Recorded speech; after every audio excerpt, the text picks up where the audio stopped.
Hello everyone, आप सबका scholar vision के यूट्यूब चैनल में एक बार फिर से स्वागत है। आज हम लोग पढ़ेंगे दो चर वाले रैखिक समीकरण के युग में। आखिर हम लोगों को इस तरह की गणित पढ़ने की क्या आवश्यकता पड़ी। आप एक उदाहरण से आप समझ सकते हैं। जैसे आप बाजार जाते हो और वहाँ से 4 पेंसिल और 2 कलम आप खरीद कर लाते हैं, तो उसका मूल्य आपको कितना चुकाना पड़ा, आप दुकानदार को कितने पैसे दिए होंगे।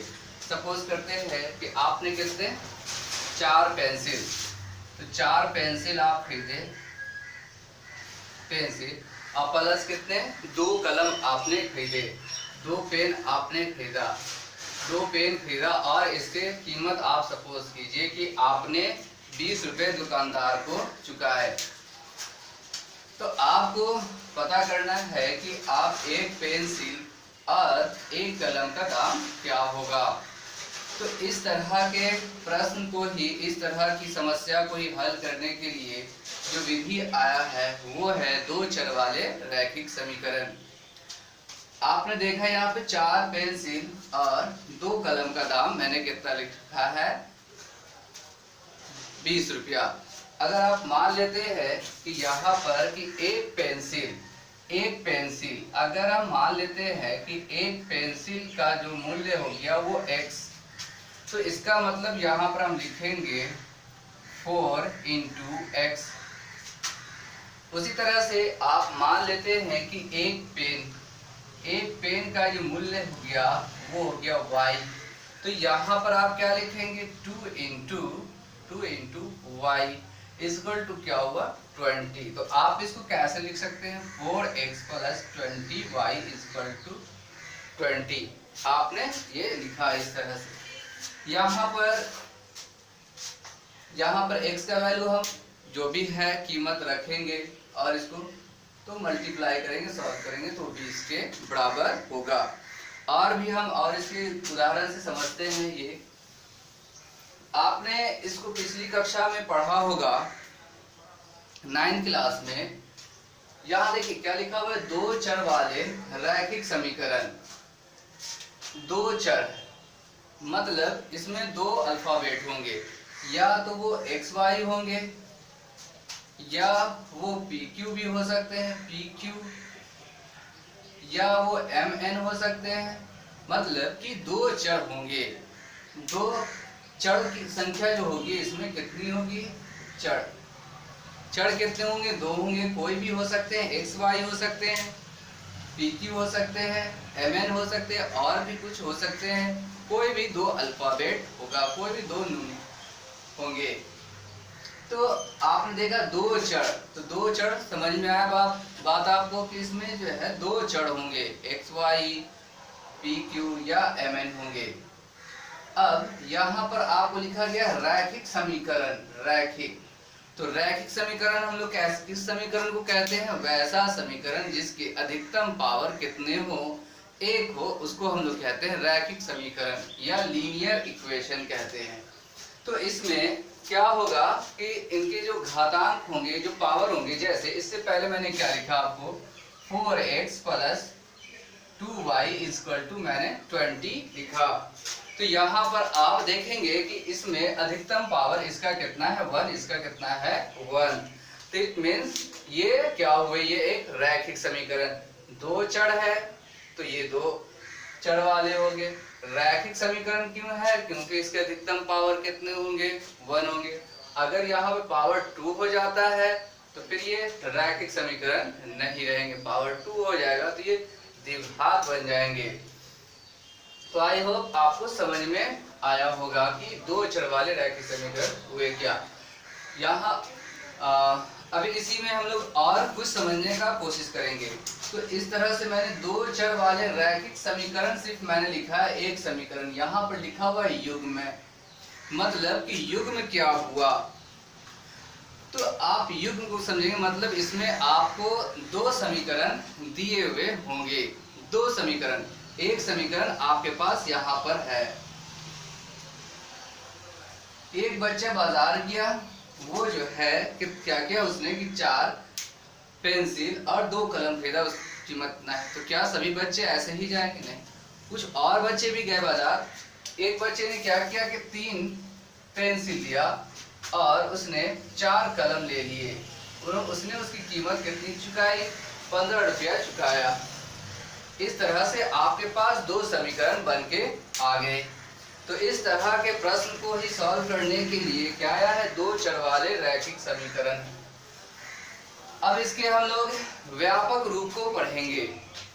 तो 2 चर वाले रैखिक समीकरण में युग्म नहीं, बस एक समीकरण ax plus by plus c, ये 2 चर वाले रैखिक समीकरण का ये व्यापक रूप है। इसको आपने 9th में पढ़ा होगा।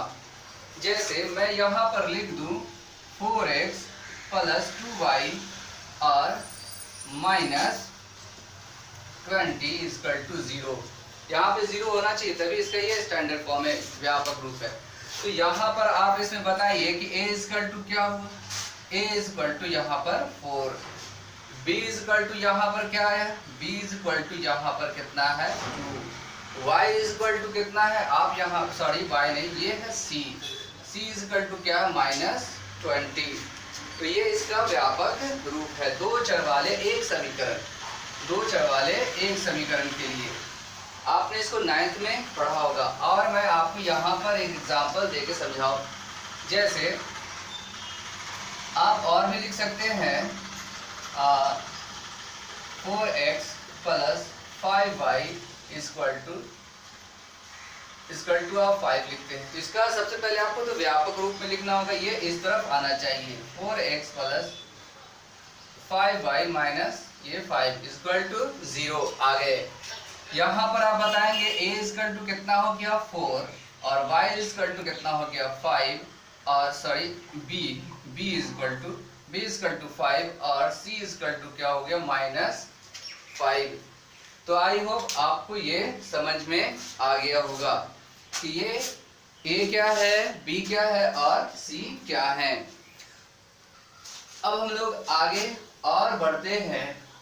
यहाँ पर 2 चर वाले रैखिक समीकरण के युग्म हुए, मतलब इसमें एक तो 2 चर होंगे, समीकरण होंगे और युग्म होंगे, मतलब कि इसमें 2 समीकरण होंगे।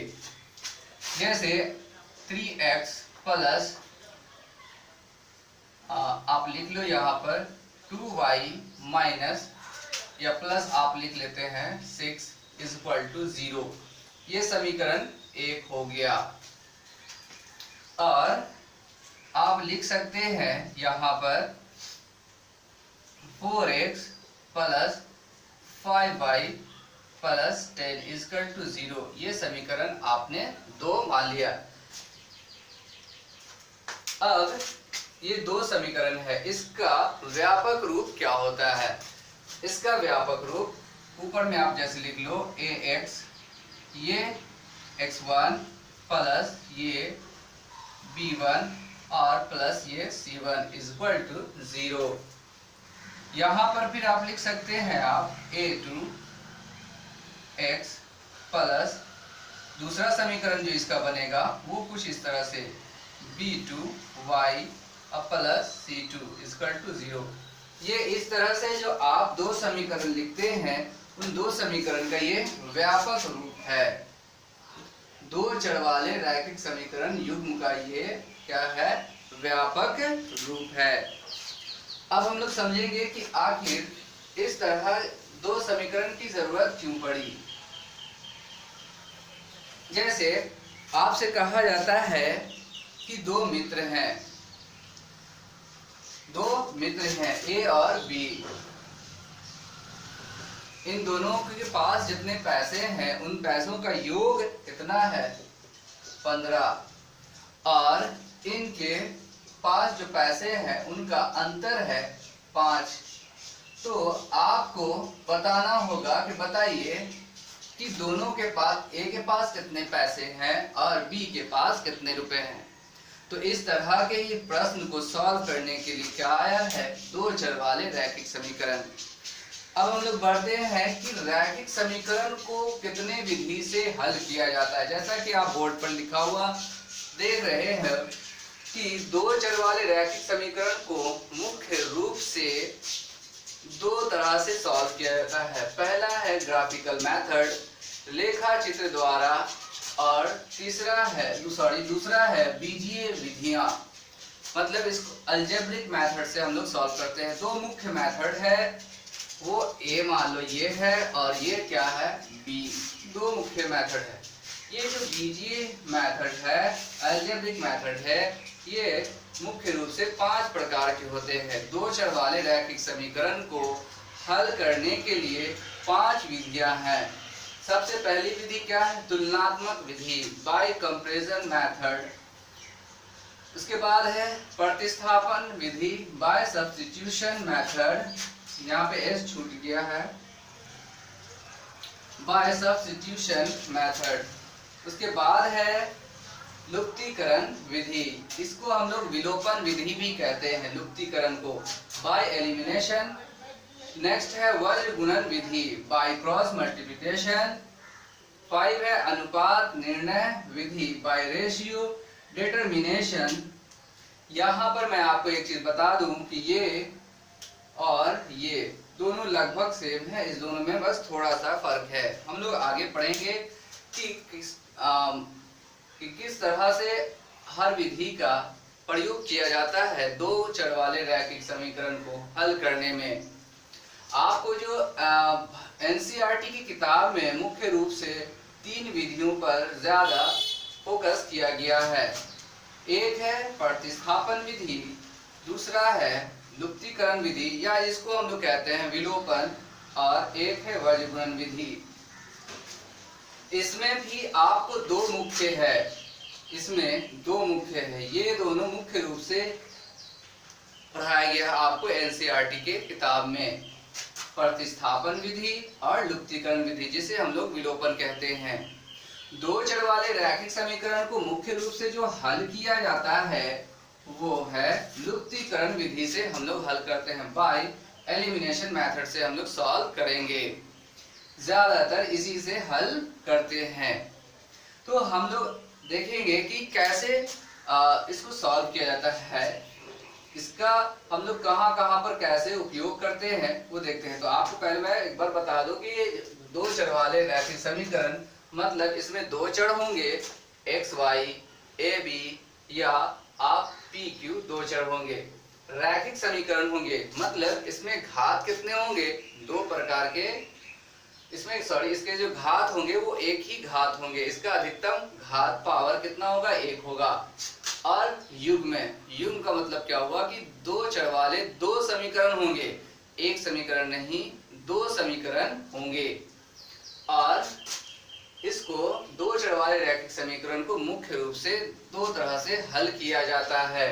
एक है ग्राफिकल मेथड, दूसरा है अलजेब्रिक मेथड से हम लोग सॉल्व करते हैं। ये अलजेब्रिक मेथड 5 तरह के होते हैं, तुलनात्मक विधि, बाय कंपैरिजन मेथड, प्रतिस्थापन विधि, बाय सब्स्टिट्यूशन, लुप्तीकरण विधि जिसे हम लोग विलोपन विधि भी कहते हैं, बाय एलिमिनेशन। चौथा है वज्र गुणन विधि, बाय क्रॉस मल्टीप्लिकेशन। 5वां है अनुपात निर्णय विधि, बाय रेशियो डिटरमिनेशन।